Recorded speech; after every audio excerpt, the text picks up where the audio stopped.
Karibuni sana wapenzi watazamaji na wasikilizaji wa kipindi hiki cha Biblia Yasema. Leo tupo tena hapa kujibu maswali ya watazamaji wetu. Na kabla hatujaanza kipindi hicho, basi tupate kuomba. Baba yetu mwema wa mbinguni, karibu uwe pamoja nasi tunapoanza kipindi hiki, ili kusudi watazamaji wetu waliouliza maswali wakapate majibu yatakayotosheleza kiu yao. Ndilo ombi letu katika jina la Yesu Kristo. Amina. Amina. Basi leo kama ilivyo kawaida, tunaye dada yetu Miriana Mdeta anakwenda kusomea swali letu la kwanza. Karibu dada Miriana. Asante Pastor. Swali: kwa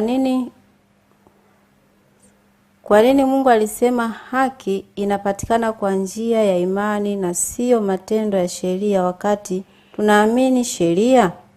Soma Warumi 3:21. Naam, huyu mpenzi mtazamaji wetu amekutana na mafungu yanayoonyesha ya kwamba haki inapatikana kwa sheria, na akashangaa kwa nini tunaweka msisitizo sana juu ya kushika sheria, au kwa nini Biblia inatuambia tushike sheria. Na kwa hiyo akatatanika kwamba haki inapatikanaje? Inapatikana kwa njia ya imani au inapatikana kwa njia ya kutunza sheria? Jibu lake ni kwamba Mungu mwenyewe alisema haki inapatikana kwa njia ya imani na sio kwa njia ya matendo ya sheria. Hivyo ni kweli kabisa, na tutakwenda kusoma baadhi ya mafungu yanayothibitisha dhana hiyo. Fungu la kwanza ni katika kitabu cha Wagalatia sura ya 3 fungu la 11. Wagalatia 3:11 inasema, ni dhahiri ya kwamba hakuna mtu ahesabiwaye haki mbele za Mungu katika sheria, kwa sababu mwenye haki ataishi kwa imani. Biblia inatuhakikishia kwamba ni hakika, ni dhahiri, ni kweli kabisa kwamba hakuna anayehesabiwa haki mbele za Mungu. Wanadamu wanaweza kuhesabia haki, lakini Mungu hamhesabii mtu haki kwa msingi katika sheria. Anaposema katika sheria anamaanisha utafanua kwa mbele ya safari. Na sababu yake inatolewa ni kwa sababu mwenye haki ataishi kwa imani. Kwa hiyo ni kweli kwamba tunahesabiwa haki, lakini sio kwa sheria bali kwa imani, kwa mujibu wa ile Warumi Wagalatia tuliotoka kuisoma. Paulo huyo akiandikia Warumi katika sura ya 4 fungu la 3 anaendelea kufafanua jambo hilo akisema, maana maandiko yasemaje? Ibrahimu alimwamini Mungu ikahesabiwa kwake kuwa haki. Ibrahimu naye alipokuwa anahitaji kuhesabiwa haki, aliweza kuhesabiwa haki kwa imani na wala hakuhesabiwa haki kwa sheria. Kwa hiyo haki inapatikana kwa njia ya imani, na haki haipatikani kwa njia ya sheria. Yaani wanadamu hahesabiwi haki kwa matendo ya sheria. Fungu jingine ni katika Warumi 3 fungu la 28. Biblia inasema, basi twaona ya kuwa mwanadamu huhesabiwa haki kwa imani, sio Ibrahimu peke yake. Sasa anajumuisha kabisa kwamba mwanadamu kwa ujumla wake huhesabiwa haki kwa imani pasipo matendo ya sheria. Yaani matendo ya sheria hayana mchango wowote katika kumfanya mwanadamu ahesabiwe haki mbele za Mungu. Huyo ni Paulo tena katika kitabu cha Warumi 3 fungu la 28. Paulo anaendelea katika kitabu cha Warumi 3 fungu la 24. Paulo anasema wanahesabiwa haki bure. Hapa tunaongezewa kitu kingine. Haki inahesabiwa kwa wanadamu kwa njia ya imani, lakini tena wanahesabiwa haki bure. Yaani bure hii maana yake ni kwamba hawahitajiki kuchangia jambo lolote lile, hawachangii kitu. Wanahesabiwa haki bure kwa neema yake kwa njia ya ukombozi ulio katika Kristo Yesu. Haki inapatikana bure, lakini inapatikana bure kwa mwanadamu.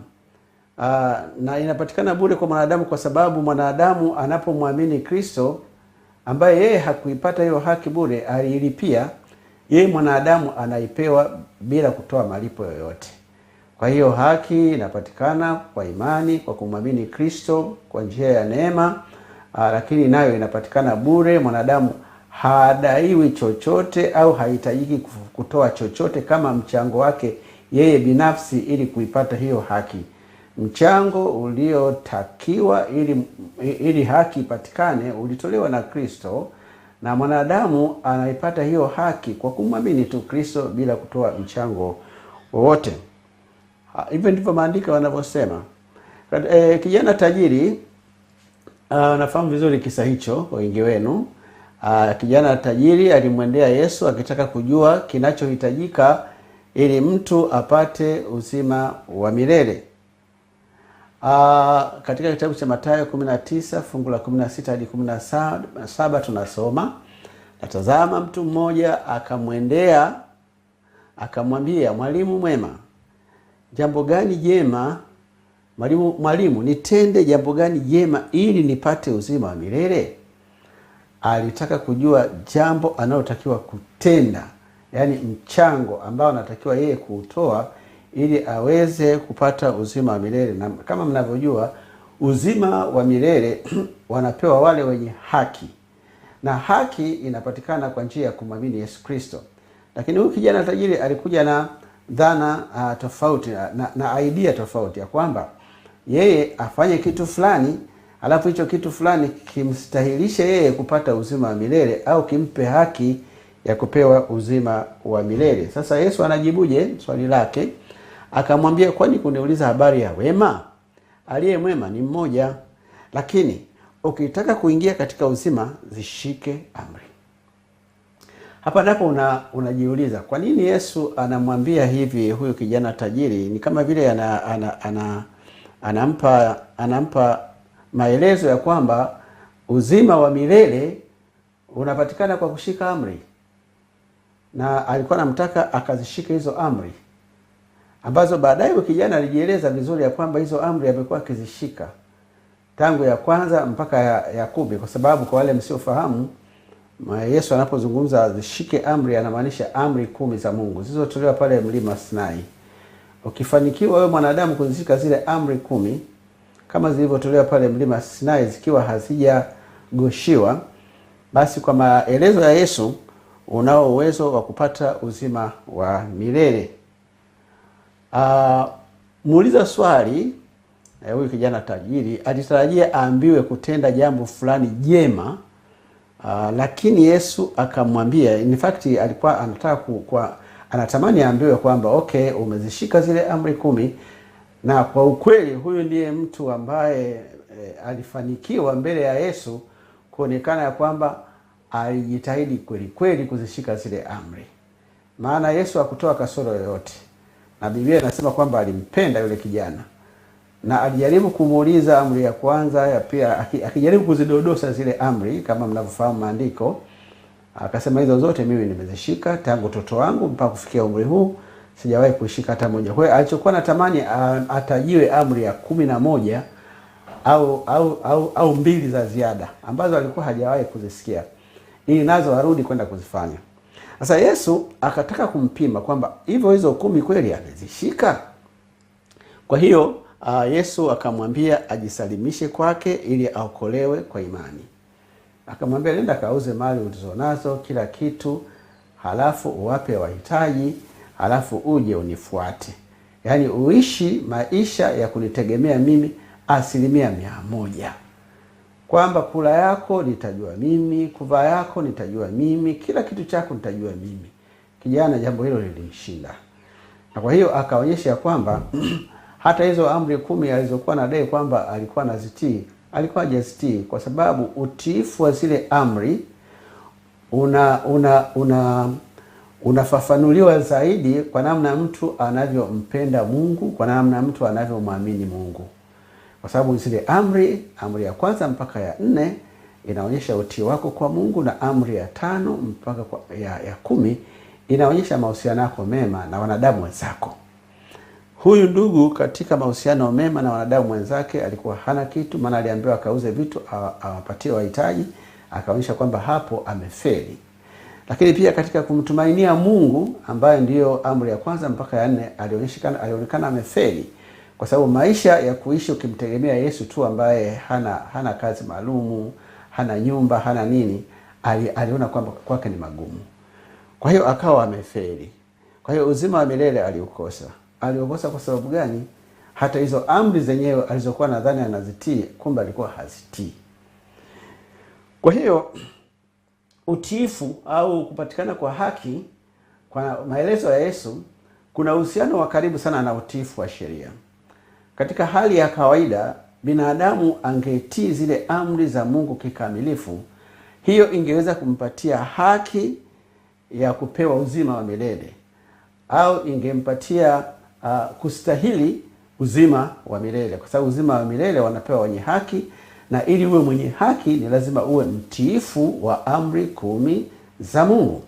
Lakini sasa tuangalie tatizo ambalo kijana tajiri limtokea, na ndio tatizo linalotokea wanadamu karibu wote. Katika Warumi 7 fungu la 14 tunasoma, kwa maana tunajua ya kuwa Torati asili yake ni ya rohoni, bali mimi ni mtu wa mwilini, nimeuzwa chini ya dhambi. Yaani yale matakwa ya Torati, yale mahitaji ya sheria, kwa asili yale mahitaji ni ya rohoni. Kwa maana gani? Yale mahitaji yanatakiwa mtu ayafanye akiwa anamaanisha kutoka moyoni.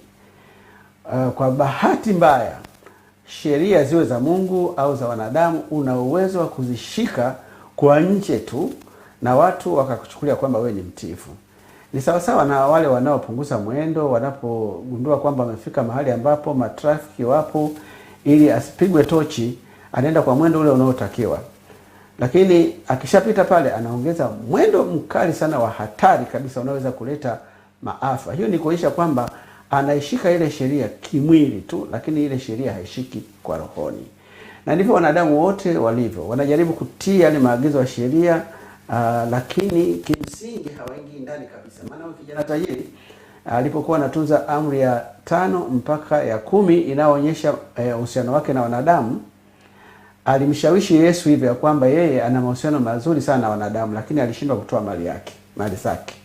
Alipokuwa anashika amri ya 1 mpaka ya 4, alikuwa anamshawishi Yesu ya kwamba yeye ni mtiifu sana kwa Mungu, lakini alishindwa kumfuata Yesu maisha yake yote, akitegemea maisha yake kuyaweka rehani mbele ya Yesu. Kwa hiyo alikuwa anaishika amri au Torati kimwili, na wala alikuwa haishiki Torati rohoni kama ambavyo Torati yenyewe ilikuwa inahitaji. Hilo ndio tatizo la mwanadamu mwenye dhambi na amri za Mungu. Muuliza swali, nadhani hapa turejea nyuma kidogo. Warumi 2 fungu la 13 nasemaje? Kwa sababu sio wale waisikiao sheria walio wenye haki mbele za Mungu, bali ni wale waitendao sheria watakaohesabiwa haki. Yaani kuhesabiwa haki kupitia kwa njia ya sheria kungewezekana tu kama wale wanaoshika sheria wangekuwa watendaji wa hiyo sheria. Unaona? Na sio wasikiaji tu wa hiyo sheria, sio waigizaji wa hiyo sheria. Kwa bahati mbaya, mwanadamu ana mahusiano mabaya sana na sheria, kwa sababu kwa asili mwanadamu hataki aamuriwe mambo ya kufanya na mambo ambayo hatakiwi kuyafanya. Anajisi kwamba hali hiyo inampunguzia uhuru, inambana, na kwa hiyo kwa asili mwanadamu hana mahusiano mazuri na sheria. Lakini laiti kama angekuwa na mahusiano mazuri ya sheria, akawa anaitenda ile sheria kama inavyotakiwa, akawa anaishika kutoka rohoni, basi watu wangekuwa wanahesabiwa haki kwa njia ya sheria. Maana fungu nasema kwa sababu sio wale waisikiao sheria walio wenye haki mbele za Mungu, bali ni wale waitendao sheria watakaohesabiwa haki. Sasa hao waitendao sheria kama inavyotakiwa wako wangapi hapa duniani? Majumuisho yalipofanyika, utafiti ulipofanyika, ikaonekana hao waitendao sheria wako wachache sana. Yaani wanaoitenda sheria kwa kutumia uwezo wa kibinadamu ni kana kwamba hawapo kabisa, ila kwa namna ya kuigiza wanaonekana kuwa wapo. Na Mungu anapompima mtu kama anaitii sheria au haitii sheria, haangalii matendo yako ya nje, anaangalia ile nia inayokusukuma kutenda hicho unachokitenda. Na kwa kutumia kigezo hicho, basi Mungu anawakuta wanadamu wote ya kwamba hakuna anayeitenda sheria kama inavyotakiwa. Adamu na Eva kabla hawajaanguka dhambini walikuwa watendaji wa sheria, yaani vile inavyotakiwa kabisa, wakitii sheria kwa mioyo isiyo najisika, na hivyo walihesabiwa haki kwa sheria. Wakati dhambi haijaingia hapa duniani, Adamu na Eva wakiwa pale bustanini walikuwa watifu wakamilifu wa sheria ya Mungu, na kwa hiyo walikuwa wenye haki kwa sababu walikuwa wanatii sheria. Kwa hiyo haki yao ilikuwa inahesabiwa kwao kutokana na kuweza kutii sheria au matakwa ya Mungu kama yalivyo, kwa sababu walikuwa wanaitii ile sheria rohoni, katika hali ya rohoni, sio katika hali ya kimwili kama ilivyotokea baada ya dhambi. Baada ya anguko la dhambi, kila atendaye sheria kwa kutumia uwezo wake mwenyewe hujitia unajisi, na matendo yake hayapokelewi kama malipo ya uzima wa milele. Kwa hiyo mtu anaweza kuwa anatamani kuitii sheria, lakini kwa sababu nia yake imechafuka, nia yake imejaa ubinafsi, yale matendo yake ya sheria yanaonekana na yeye yamejaa unajisi. Kwa hiyo yanasababisha yale matendo yasipokelewe kama ujira au kitu kinachomstahilisha mtu kulipwa uzima wa milele au kuhesabiwa haki. Katika kitabu cha Mathayo sura 12 fungu la 34 tunasoma maneno haya ya Yesu, magumu, ni mazito kidogo, lakini yanamaanisha. Yesu anasema, enyi wazao wa nyoka, mwawezaje kunena mema mkiwa wabaya? Maana kinywa cha mtu huyanena ya ujazayo moyo wake. Yesu hapa anacholaumu sio watu kunena maneno mema. Anacholaumu hapa ni kwamba watu hawa ni wabaya kwa asili, mioyo yao imechafukwa, ina nia ovu, lakini wanataka kuwaaminisha watu wanaowaona ya kwamba wana uwezo wa kutenda mema. Anachosema Yesu ni kwamba hilo mnalojaribu kulifanya haliwezekani. Haliwezekani kwa sababu hii: kinywa cha mtu huyanena ya ujazayo moyo wake. Moyo wako umeshachafuka, na kila unalolitamka linatoka huko moyoni ambao kunazalishwa mawazo mbalimbali.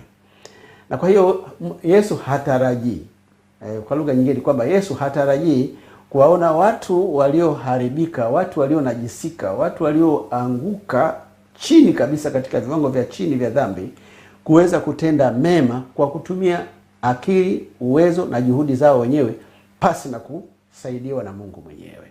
Kwa hiyo jambo hilo haliwezekani.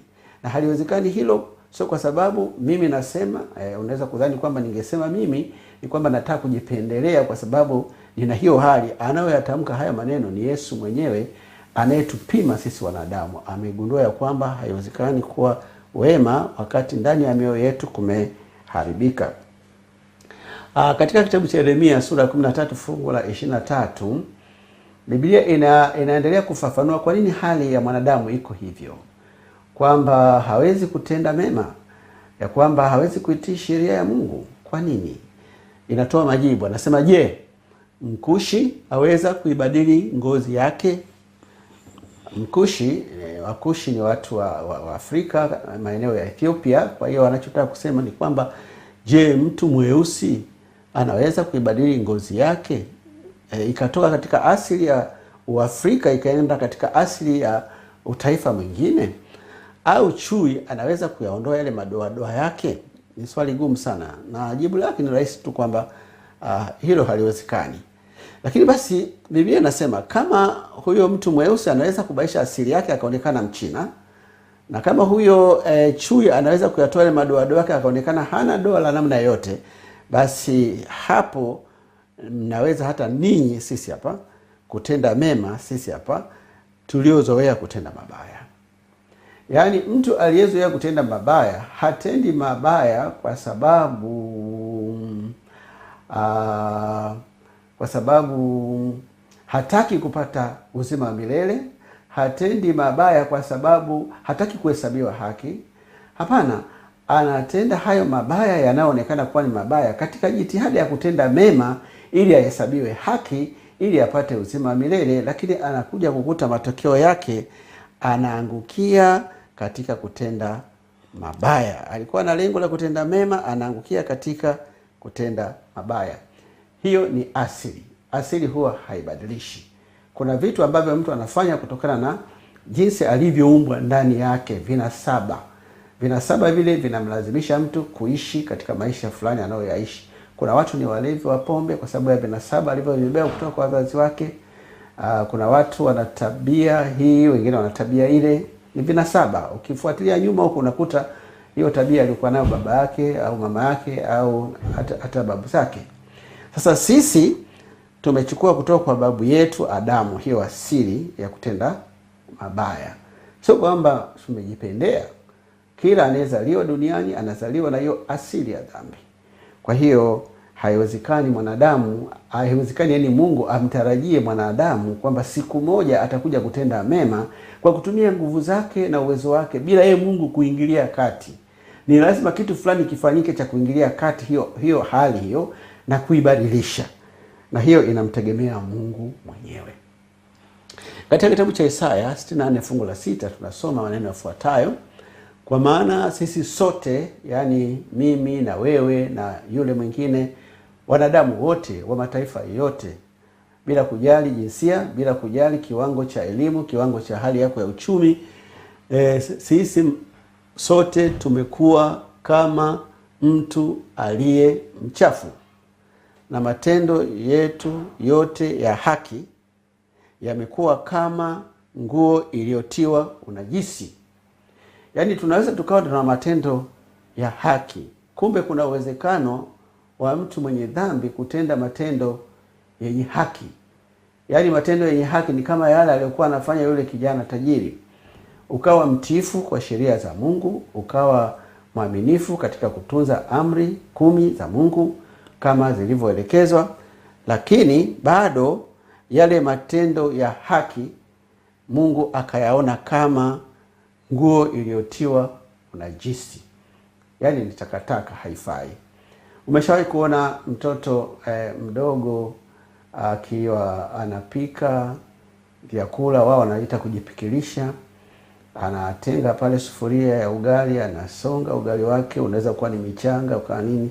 Kwenye akili yake yeye anaandaa chakula kwa ajili ya familia. Yaani vile ambavyo mama yake amekuwa akimwona anafanya ndicho anachofanya pale. Lakini wewe mtu mzima ndio unajua kwamba hapa huu ni ujinga, hamna kitu chochote kinachofanyika. Achilia hata mbali hiyo. Anaweza akasonga na ugali kabisa. Akasonga ugali, baadaye ukija kupakuliwa una maunga haujaiva vizuri.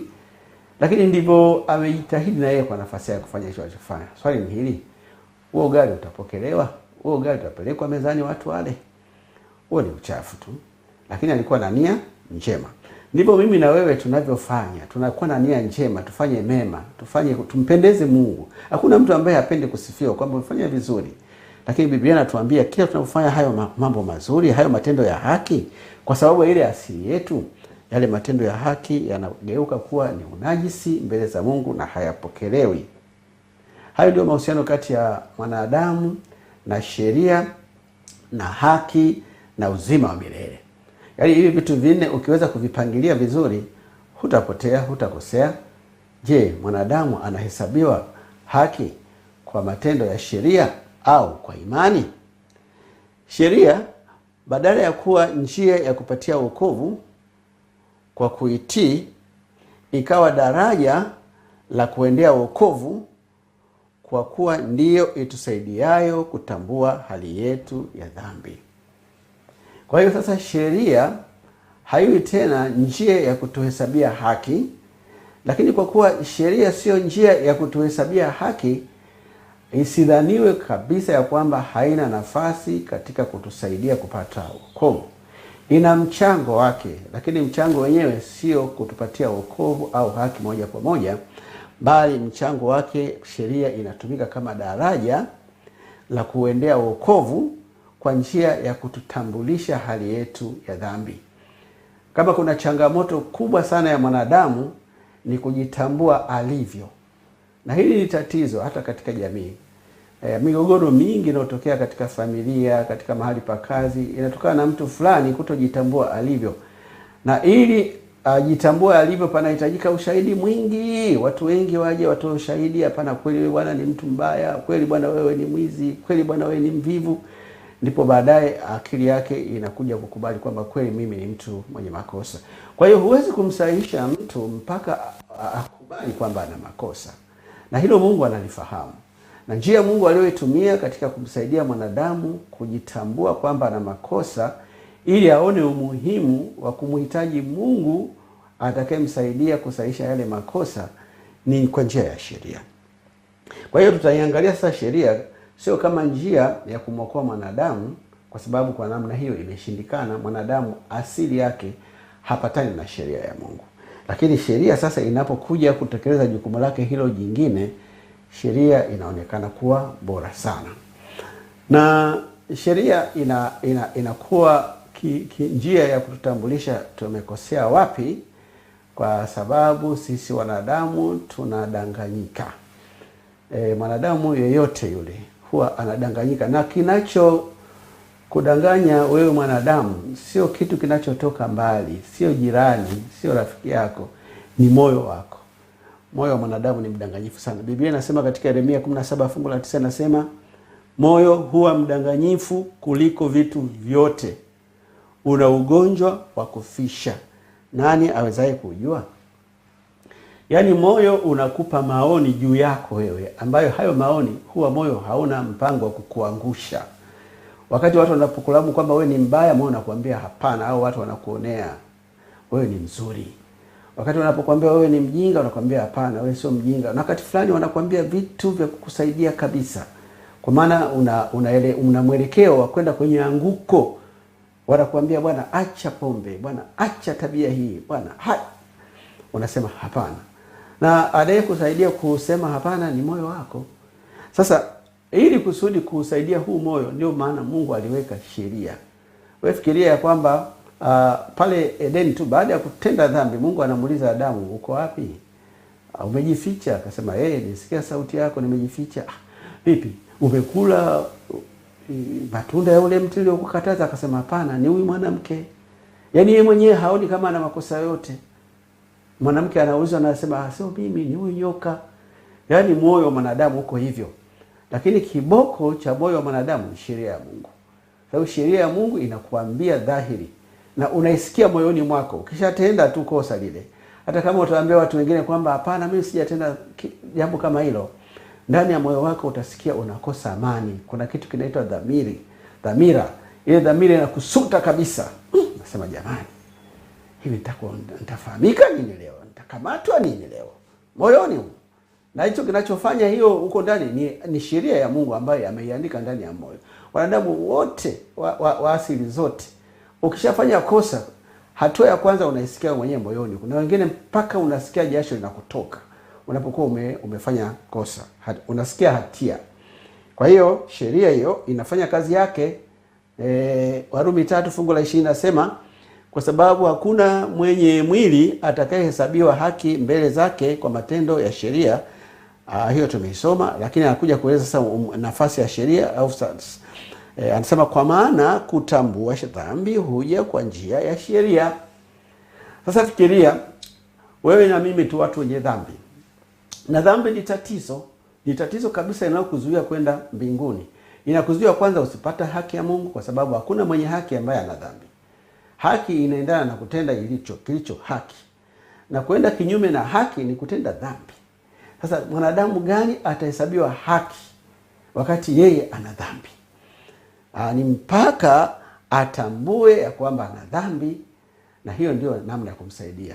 Hata daktari, hata hospitalini, hakuna daktari anaweza kukusaidia wewe kama wewe mwenyewe hujui kwamba unaumwa. Kama wewe mwenyewe unakataa kwamba unaumwa. Na kwa sababu ukikataa kama unaumwa, hata dawa utakazopewa sitatupa huko njiani, utatumia. Kwa sababu unasema mimi nashangaa, mimi siumwi. Kwa hiyo kukubali kwamba una mapungufu ni hatua ya muhimu sana ya uponyaji, uwe wa kiroho au uwe wa kimwili. Na kwa hilo Mungu ameleta sheria yake, inafanya hiyo kazi ya kututambulisha kwamba tuna makosa. Katika kitabu cha Wagalatia 5 fungu la 17, Biblia inasema, kwa sababu mwili hutamani ukishindana na roho, na roho kushindana na mwili, kwa maana hizi zimepingana, hata hamwezi kufanya mnayotaka. Iko nguvu fulani ndani ya mwili wa mwanadamu inayomshawishi kutenda mema, na iko nguvu nyingine ndani ya mwili wa mwanadamu inayomshawishi kutenda mabaya. Pale unapokuwa umetenda mema, ni kwa sababu ile nguvu ya ushawishi ya kutenda mema imezidi nguvu ya ushawishi ya kutenda mabaya, na kinyume chake ni hivyo hivyo. Kwa hiyo ina maana kuna nguvu mbili zinazoshindana ndani ya moyo wako, na ili hayo mapambano uweze kufanikiwa unahitaji msaada, kwa sababu anasema hizi mbili zimepingana, hata hamwezi kufanya mnayotaka. Kila unapotaka kufanya kile unachokitaka ambacho na Mungu pia ndio anachokitaka, unakuta kuna nguvu nyingine inatokezea pale inakuforce kufanya kile usichokitaka. Na hili lingekuwa jambo la kulizingatia sana sisi tulio wasafiri wa mbinguni. Mara nyingi tunawachukulia wale watu ambao wanafanya kinyume cha jamii, wanafanya kinyume cha matakwa ya neno la Mungu, ya kwamba ni watu wanaofanya makusudi, ni wazembe. Tuna majina mengi tunawaita, na hatuwapi nafasi ya pili, hatuwaonyeshi huruma, hatuwatii moyo. Huu ni ukatili, kwa sababu sisi sote tunajua ya kwamba mtu mpaka anakuja kufanya jambo lisilotakiwa na jamii au lisilotakiwa na Mungu, kuna pambano amelipitia, na wakati fulani akishalifanya hilo lisilotakiwa, yeye mwenyewe anajutia sana. Yaani lazima ufike mahali ukishafanya kosa unajutia, unashangaa kwa nini nimefanya hili. Na hiyo inatuonyesha kwamba si wanadamu wote ni dhaifu. Sasa namna ya kuondokana na huo dhaifu sio kulaumiana, sio kushutumiana sana, bali ni kusaidiana. Hasa zaidi wakati huu ambapo mafunuo makubwa sana yametokea kwamba kumbe hii hali ina majibu yake. Mungu ametoa majibu, amemtuma Yesu Kristo kuja kutatua hili tatizo. Kwa hiyo bado sisi tuna nafasi nzuri sana wakati huu, maana Kristo tayari ameshakuja, tofauti na watu wa Agano la Kale ambapo Kristo alikuwa anaonekana anakuja baadaye sana. Leo watu wengi wametumia uwezo wa Kristo kushinda hiyo hali ambayo Paulo hapa anatuambia iko ndani ya mwili wa mwanadamu. Nguvu mbili zinazoshindana, na kwamba tunashindwa kufanya kile tunachokitaka. Katika Wagalatia 3:24 anasema, hivyo Torati imekuwa kiongozi kutuleta kwa Kristo ili tuhesabiwe haki kwa imani. Sasa Torati inakuwaje kiongozi? Hapa imetumia neno kiongozi. Kule nyuma nilisema ni daraja. Yaani tulikuwa kule mbali tulikokuwa, sisi ni wenye dhambi, tunajaribu kupambana ili tutende mapenzi ya Mungu, tunashindwa. Kumbe kuna nguvu hapa ndani inatuzuia. Hata Yesu mwenyewe akasema, mnawezaje kutenda mema wakati nyinyi mnawaza maovu? Sasa kumbe hii Torati ambayo kila unapofanya dhambi unajisikia hatia. Yaani kujisikia hatia maana yake ni hiyo. Kabla haijawekwa sheria yoyote, kwanza huwezi kuvunja sheria. Yaani huwezi kuwa na makosa kama hakuna sheria. Ni mpaka sheria iwekwe inayosema kwamba kuanzia leo kuvuka hapa ni makosa, ni mpaka uvuke hapa. Au ukikuta pundamilia, wewe unaendesha gari, unatakiwa usimame ili wavuka kwa miguu wavuke. Kabla haijawekwa hiyo pundamilia ilikuwa sio kosa wewe kupita pale. Kwa hiyo kosa lina uhusiano wa karibu sana na sheria. Sheria ikishawekwa tayari pametengenezwa kosa. Sasa anatuambia kwamba ile Torati ilikuwa inatusaidia kugundua kwamba hili hapa ni kosa, mwanadamu hatakiwi kufanya hivi. Hili hapa ni kosa, Mungu hataki. Na baada ya kujitambua kwamba sasa mbona tunashinda kufanya Mungu anayotaka, tunafanyaje ili tumpendeze Mungu, tusiwe tunamkasirisha? Ndio ikaja idea kwamba tunatakiwa tukamwone Yesu Kristo. Kwa hiyo Torati imekuwa kiongozi kutuleta kwa Kristo. Yaani bila Torati tusingeweza kufika kwa Kristo.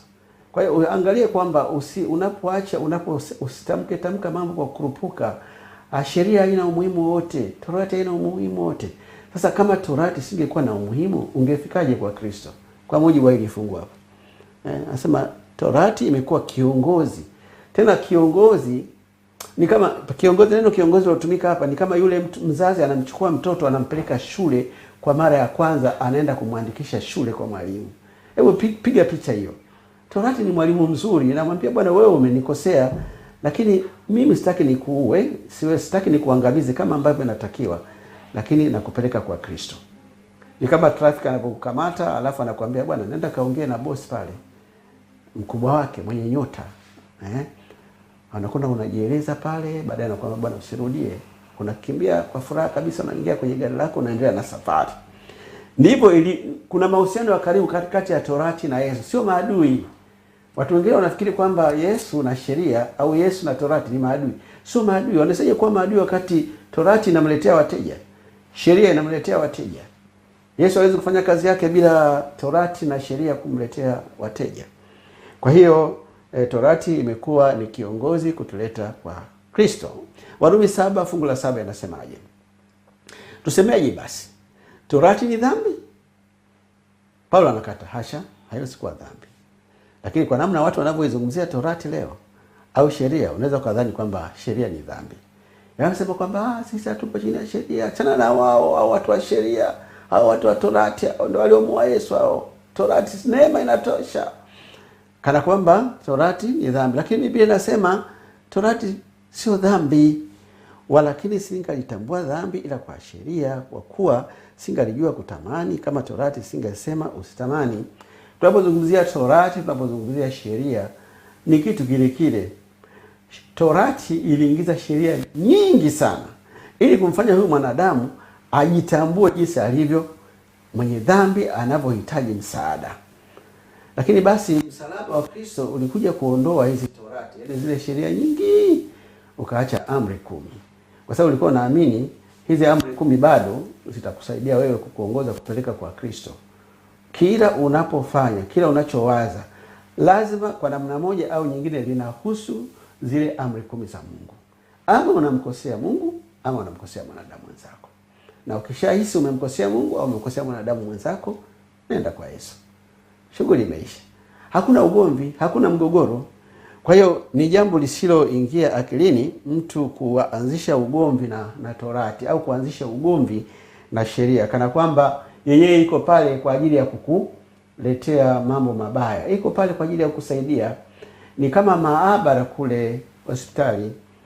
Maabara zile ni kweli haziwezi kutoa dawa, lakini kabla hujakutana na daktari, kabla hujakutana na matibabu, daktari anakutuma maabara ukapime ili tujue hili tumbo linalouma ni la minyoo, ni la amiba au ni bakteria au na kadhalika. Na baada ya pale maabara kueleza kwamba bwana huyu ana minyoo, anakutafutia dawa za minyoo tu, sio za amiba. Sasa maabara ina ubaya gani? Kuna sababu gani mtu aende akavunje zile darubini za maabara eti tu kwa sababu zimesema una ukimwi? Wako wanafanya hivyo, lakini kwani inasaidia kitu? Maabara zinakosa gani? Maabara zimesema tu kwamba bwana wewe una tatizo fulani. Swala la msingi ni kwenda kwa daktari, kwa sababu ile hospitali bado ina uwezo wa kusaidia wewe. Ukienda kwa daktari, daktari atakupatia dawa, baada ya muda fulani dawa zile zisizokusaidia atakubadilishia, mwisho utafika katika hali nzuri. Tunayo hospitali ya kiroho ambayo maabara yake ni sheria, ni amri 10. Na hiyo haikuwekwa pale kwa ajili ya kumkatisha tamaa huyu mgonjwa. Iko pale kwa ajili ya kumsaidia ajitambue jinsi alivyo mgonjwa, halafu aende kwa daktari ambaye ni Yesu Kristo. Wajibu huu wa sheria wa kutambulisha dhambi haufanyi sheria kuwa kitu kisicho na umuhimu kwenye wokovu au adui ya watakao okolewa. Baada ya ufafanuzi, nadhani umeelewa kwamba huna sababu ya kuanza mapambano na sheria. Sheria haina shida yoyote. Ni kama ambavyo askari hana shida yoyote. Ni kama ambavyo darubini za maabara hazina shida yoyote. Ziko pale kwa ajili ya kukusaidia wewe. Toa ushirikiano unaohitajika. Na ushirikiano unaohitajika ni kwenda kwa Kristo na kumwambia Kristo, nimeshindwa kuzishika zile sheria. Kama yule kijana tajiri angekuwa na akili kama ambayo sisi tumeanza kuwa nayo sasa hivi baada ya ufafanuzi huu, angemwambia Yesu kwamba Bwana, unaniambia nishike amri hizo, amri Bwana mimi nimeshika, lakini nilikuwa naanguka kwenye hizo amri. Yaani kuna wakati nilikuwa najihesabia kwamba mimi sisi nimeshika amri, lakini kwa kweli, kwa mfano kuiba. Mtu unasema sijaiba, lakini unatamani kuna mtu ameninginiza hela pale, unaenda nayo unatamani hizo hela sidondoke uchukue. Bahati mbaya amegundua akaziingiza mfukoni vizuri, unatoka pale ukisema sijaiba. Wewe umeiba. Yesu alifafanua kwamba vile unavyowaza moyoni mwako, kama umemtamani mwanaume, umemtamani mwanamke na hujazini naye, Yesu anachukulia kwamba umezini. Sasa yule kijana tajiri angemwambia Bwana, kwa ule ufafanuzi wako wa kushika sheria ulioutoa, mimi najihesabu sijashika sheria. Naomba unisaidie, nitafanyaje ili nishike sheria kikamilifu? Yesu angempatia dozi ambayo ingemsaidia. Hiyo dozi Yesu anagawa leo. Kuna watu ambao tayari wamenufaika, wameanza kuona uwezo wa kushinda zile sheria na kutokea moyoni. Yaani unaweza kuweka hela zako hapo, hawezi kusikia tamaa asichukue, anaenda anatangaza, jamani, nani ameacha hela zake hapa? Nani ameacha mzigo wake hapa? Huyu kuku ni wa nani, ameingia nyumbani kwako? Yaani fikiria kuku amekwenda huko, ameruka ukuta, ameingia mpaka kwako chumbani na amekaa kwenye kona pale, analala, maana anajua ni usiku umefika. Na wewe una shida ya mboga pale. Unaweza kwenda kwa jirani ukamgomba, jirani, huyu kuku ni wa kwako. Hapo wanaofanya hivyo kwa sababu wameshinda ile hali ya tamaa ambayo imekuwa kwa wanadamu wengi. Na anapata wapi nguvu? Kwa Yesu Kristo. Kwa Yesu anao uwezo wa kutuwezesha kutii sheria kutokea moyoni. Na hapo hutii ili uokolewe. Unafanya hivyo kwa sababu umeshaokolewa tayari. Weka tofauti ya kutii sheria ili uokolewe na kutii sheria kwa sababu umeshaokolewa.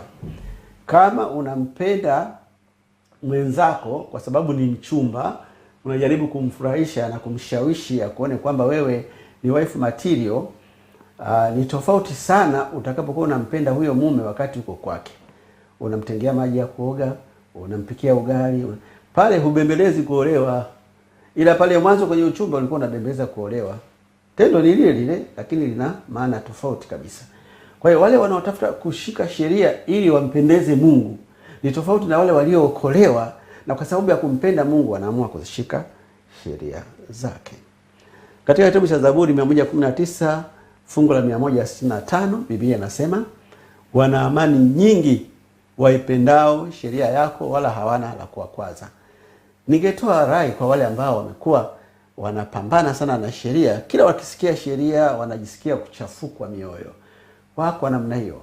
Hawataki kabisa wasikie lolote juu ya sheria. Wao wameaminishwa kwamba sheria ni mbaya, sheria haifai, na mafungu wanaosoma ni haya, lakini wanapataje ufafanuzi ya kwamba sheria haifai?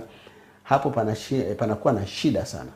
Mtunga Zaburi anasema, wana amani nyingi waipendao sheria. Wale wasioipenda sheria, wale hawana amani. Wale wamevurugwa, wale wana stressi, wale wanakosa amani. Kwa sababu sheria ina shida gani? Sawa mtu kuchukia darubini ya maabara kwa sababu tu inatambulisha watu kwamba ni wagonjwa wa ukimwi na magonjwa mengine yasiyofaa. Kwa hiyo ipende tu sheria ya Mungu, haina shida na wewe, kwa sababu kwa sasa hivi wakati Yesu yupo, hiyo sheria haiwezi kukudhuru chochote. Ikikwambia jambo lolote ambalo hukwenda nalo sawa, si unaenda kushtakia kwa Yesu. Yesu ana nguvu juu ya hizo sheria. Ana uwezo wa kupatia Roho Mtakatifu atakaye kuwezesha kuishi sawa sawa na matakwa ya neno la Mungu. Katika kitabu cha Zaburi hiyo 119 fungu la 155 Biblia inasema hivi, wokovu mbali na wasio haki, kwa maana hawajifunzi amri zako. Hapa pia iko dhana ya kwamba wale watu wanaozungumzia sheria, hao watu hawaamini wokovu au hawajui habari ya wokovu. Ni kinyume kabisa. Biblia inasema wale wanaojua wokovu vizuri, wanaojua kuchambua na kufafanua wokovu vizuri,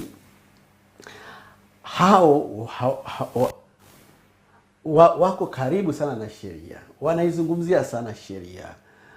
Lakini wale ambao ukiwaona wanadai ya kwamba wanaojua wokovu, lakini unapoingiza wazo la sheria, hawataki kabisa kulijadili wazo la sheria wala kuitambua sheria na nafasi yake.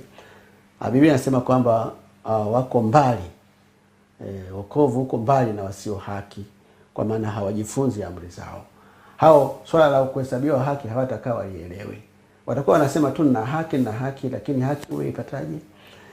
Sheria imenitambulisha kwamba ni mwenye dhambi. Sheria ikawa ni kiongozi cha kunipeleka kwa Kristo. Kristo akaniwezesha kuitii sheria. Kwa hiyo mimi na sheria hatuna ugomvi, kama ambavyo mgonjwa hana ugomvi na darubini za maabara. Kwa hiyo hao ni wale wanaojua wokovu vizuri. Kwa hiyo hebu ukawe miongoni mwa wale wanaojua wokovu vizuri kwa kuizungumza vizuri sheria ya Mungu, kwa kuizungumza vizuri amri za Mungu, kwa sababu amri za Mungu hakuzitoa bila akili, bila mpangilio. Alikuwa anajielewa anachofanya alipokuwa anaagiza watu washike sheria. Tatizo tu hawa walioelekezwa kushika sheria walishindwa kuzishika hizo sheria. Wenye haki hawana sababu ya kuiacha sheria na kukumbatia mapokeo. Moja ya vitu vya kushangaza kidogo, binadamu wako ni rahisi zaidi kukumbatia mapokeo. Mapokeo nitafafanua hapo baadaye kidogo. Kukumbatia mapokeo kuliko kukumbatia sheria ya Mungu. Ya kwamba mtu anaweza akadai kwamba yeye hafungamanishwi na sheria kabisa au hayuko chini ya sheria. Hayo mafungu yapo. Paulo amesema mimi hasipo chini ya sheria, hatuhesabiwi haki kwa sheria, na baadhi yake tumeyasoma hapa. Lakini mwingine akaja na tafsiri inayomwambia kwamba hatakiwi kabisa kutii sheria yoyote, lakini anachotakiwa ni kumwamini Yesu peke yake. Lakini pamoja na kumwamini Yesu, anaamini na mapokeo. Yesu anasemaje juu ya hali kama hiyo? Katika kitabu cha Marko 7 fungu la 7 hadi la 8, Biblia inasema, nao waniabudu bure, wakifundisha mafundisho yaliyo maagizo ya wanadamu. Ninyi mwaiacha amri ya Mungu na kuyashika mapokeo ya wanadamu. Yako mambo mengi sana watu wanayashikilia leo. Kwa mfano, unaweza kushangaa kwamba watu wengi wanashangilia juu ya Christmas, sikukuu ambayo hutokea mwishoni mwa mwaka. Katika ulimwengu mzima ni moja ya sikukuu za kidini ambayo imepata umaarufu mkubwa sana. Na hata mtu atakapokuona hujiandai na Christmas, ufanye chochote juu ya Christmas, huisemi vizuri Christmas, watakushangaa. Katika dunia leo watakushangaa sana. Christmas, siku ambayo Yesu alizaliwa. Wewe kwa nini usitambue? Wewe unamwamini Kristo. Sasa unaachaje siku kama hiyo ya muhimu sana kwa Kristo? Lakini hiyo Christmas, tarehe iliyowekwa tarehe 25 Disemba, imebuniwa tu na wanadamu, haipo kwenye Biblia. Sababu ya kuweka tarehe hiyo 25 imeungamanishwa sana na imani fulani za kipagani, lakini pia namna inavyosherehekewa wala haimuinui Mungu kabisa. Lakini hiyo imepata nguvu sana, watu wanakuwa waaminifu kuishika hiyo kuliko amri za Mungu. Mungu anasikitika, anasema ninyi mwaiacha amri ya Mungu na kuyashika mapokeo ya wanadamu. Amri ya Mungu iko clear kabisa. Amri ya kwanza mpaka ya 10 inajieleza vizuri kabisa. Watu hiyo hawaiwekee uzito wa namna yoyote. Uzito unaowekewa kwenye hiyo amri ni mdogo sana ukilinganisha na mapokeo ya wanadamu. Yesu anasikitika, anashangaa. Lakini somo hili nadhani litakuwa limekusaidia wewe kubadilika. Hakuna tija yoyote ya wewe kuyazingatia sana maelekezo ya wanadamu. Wanadamu ambao ni sawa na wewe kabisa, walikaa kwa akili zao wakatunga jambo fulani liwe hivi, liwe hivi, liwe hivi. Halafu wakalileta kwa wanadamu wenzao, wanadamu wale wakaipokea, likaaminika na watu wakaendelea kulifanya. Mapokeo, yako mapokeo mengi sana. Ubatizo wa watoto wadogo, mambo kama hayo. Unayatafuta kwenye Biblia, unayakosa. Lakini amepewa uzito mkubwa. Ipo haja ya kubadilika, na wakati wa kubadilika ni sasa. Kwa mfano, baada ya kutambua kuwa sheria inatutambulisha dhambi na haituletei wokovu, hapa kuwa na sababu ya kubadilisha na kuziondoa baadhi ya sheria za Mungu kama ilivyofanyika. Jambo moja ambalo ningependa ulifahamu, hizi sheria za Mungu hizi ambazo Biblia yenyewe inatuambia kwamba haziokoi, na baadhi ya watu wamefafanua kwamba hazina umuhimu wote katika safari ya wokovu wa wanadamu. Hizi sheria hizi ambazo watu wamezitupilia pembeni kabisa huko, kuna kitu kimefanyika juu ya hizo sheria ambacho ni cha kushangaza kidogo. Wanadamu wa kawaida angeelewa kama hizo sheria zingeachwa kama zilivyo, alafu kubakie tu na hoja moja kwamba sisi wanadamu tumekuja kutambua ya kwamba zile sheria haziokoi, hazitupatii haki, zile sheria hazitupatii uzima wa milele. Kwa hiyo tumeamua kuachana nazo, tumeziweka pembeni kama zilivyotolewa. Na sasa tunamtegemea Yesu peke yake ndio atuokoe kwa uwezo wake. Ingeweza kuleta mantiki kwa kiasi fulani. Lakini kilichofanyika ni cha kushangaza. Zile sheria zisizookoa, zinazodaiwa kwamba haziokoi kwa mujibu wa tafsiri ambayo haijakaa sawa, zile sheria zimefanyiwa marekebisho, zimefanyiwa amendment.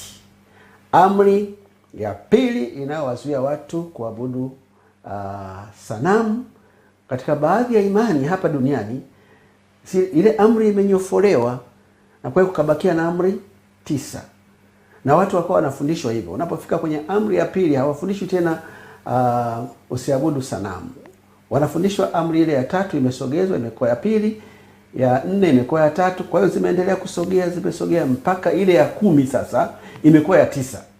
Ili kufidia idadi ya amri 10 ikachukuliwa ile ya 9 ikamegwa vipande viwili ili kufidia zipatikane amri 9. Kwa nini? Kulikuwa na haja gani ya zoezi hilo kufanyika kama dhana ni kwamba amri hizi haziokoi? Kitu kisichookoa si unakiweka tu pembeni pale, unaanza badilisha ukiwa unatafuta nini? Lakini amri ya 4 pia ambayo ilikuwa inatamka wazi, kumbuke siku ya Sabato uitakase, katika baadhi ya imani hapa duniani haisomeki hivyo. Inasema shika kitakatifu siku ya Bwana. Na siku yenyewe ya ibada badala ya kuwa siku ya Sabato, siku ya 7 ya juma ambayo ni Jumamosi, imepelekwa kwenye siku ya kwanza ya juma ambayo ni Jumapili. Kulikuwa na haja gani ya kufanya mabadiliko hayo kama dhana ni kwamba amri haziokoi? Zingeachwa kama zilivyo, ili kusudi yule mwingine baadaye atakaopata uelewa kama huu tunaojaribu kutoa hapa azirejee na kuanza kuziheshimu. Sasa leo kumetokea na amri hapa duniani zinazosomeka tofauti na zile amri zilizotolewa pale Mlima Sinai. Yaani kuna kopi ya Mungu inasoma amri kama zilivyokuwa, alafu kopi ya wanadamu ambayo imegoshiwa inasoma kitu tofauti, na watu wanafundishwa hivyo. Hayo ndio utajua ya kwamba pambano dhidi ya sheria za Mungu sio dogo, wala sio sababu hizo tunazopewa kwamba iokoi na nini. Kuna kitu kingine kiko nyuma yake kinachosukuma hizo sheria zipigwe vita kiasi hicho, na yuko aliye nyuma ya huo mkakati akisukuma wanadamu wasizipe nafasi yake zile sheria za Mungu. Na hivi punde tutamwona huyo aliye nyuma hizo sheria. Danieli 7 fungu la 25 inasema, naye atanena maneno kinyume chake aliye juu, naye atawadhoofisha watakatifu wake aliye juu, naye ataazimu kubadili majira na sheria, nao watatiwa mikononi mwake kwa wakati na nyakati 2.5 wakati. Ili jambo lilitabiriwa, mabadiliko ya sheria. Na sheria zinazotajwa hapa ni sheria za Mungu. Sheria za Mungu ukienda katika historia, vitabu vya historia vinakueleza ni lini badiliko la sheria za Mungu lilitokea. Ni lini hiyo amri ya pili ya sanamu ilinyofolewa, ipo katika record. Ni lini amri ya 4 inayoagiza wanadamu kutunza Sabato ilibadilishwa ikaanza kusomeka siku ya kwanza ya juma, iko katika rekodi za kihistoria. Wanadamu waliketi. Sasa huyu Danieli alipokuwa anatoa hili fungu, jambo hilo lilikuwa halijatokea, lilikuwa bado liko mbele. Lakini baadaye jambo hilo lilitokea, vitabu vya kihistoria vimeandika.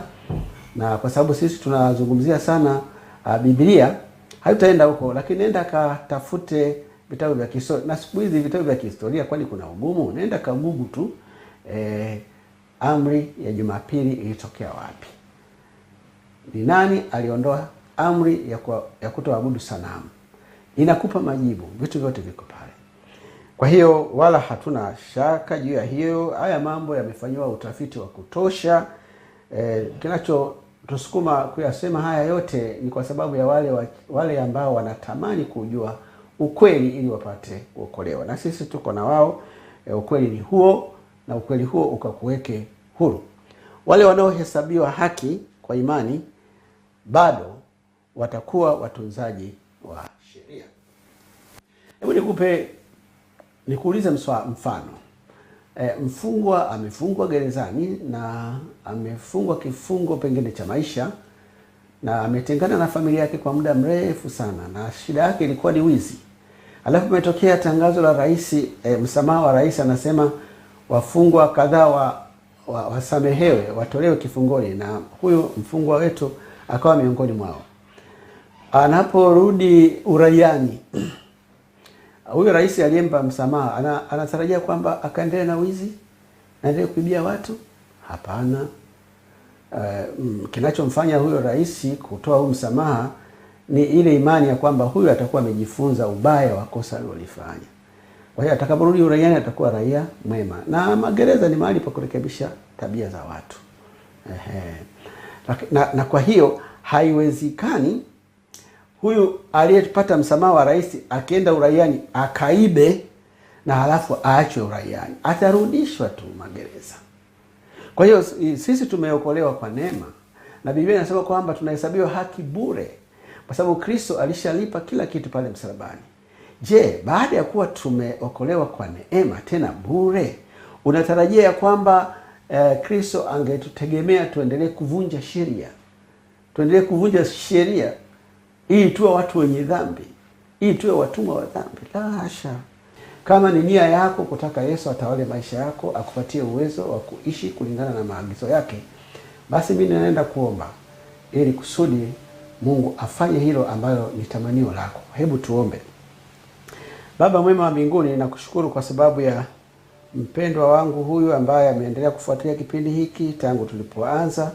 Amekuwa na utulivu na usikivu mzuri sana, na kwa namna ya pekee Roho wako Mtakatifu ametuongoza sisi pia kutoa ufafanuzi. Ikiwa kuna mahali ambapo tumeshindwa kufikisha kiu yake, tunaomba Roho wako Mtakatifu akafanye kazi pamoja naye, ili akaelewe vizuri mpango wa wokovu, jinsi ulivyorahisishwa na jinsi ambavyo unatamani siku moja kumuona yeye katika ufalme wa mbinguni. Wakati anapotoa maisha yako, Yesu, fanya mpango kwa ajili yake ili kusudi azaliwe mara ya pili kwa njia ya ubatizo wa maji mengi na kujiunga na kundi kubwa la wasafiri wanakuja mbinguni, wanakuja kwako mbinguni. Asante kwa sababu utafanya hivyo. Naomba na kushukuru katika jina la Yesu Kristo. Amina. Amina.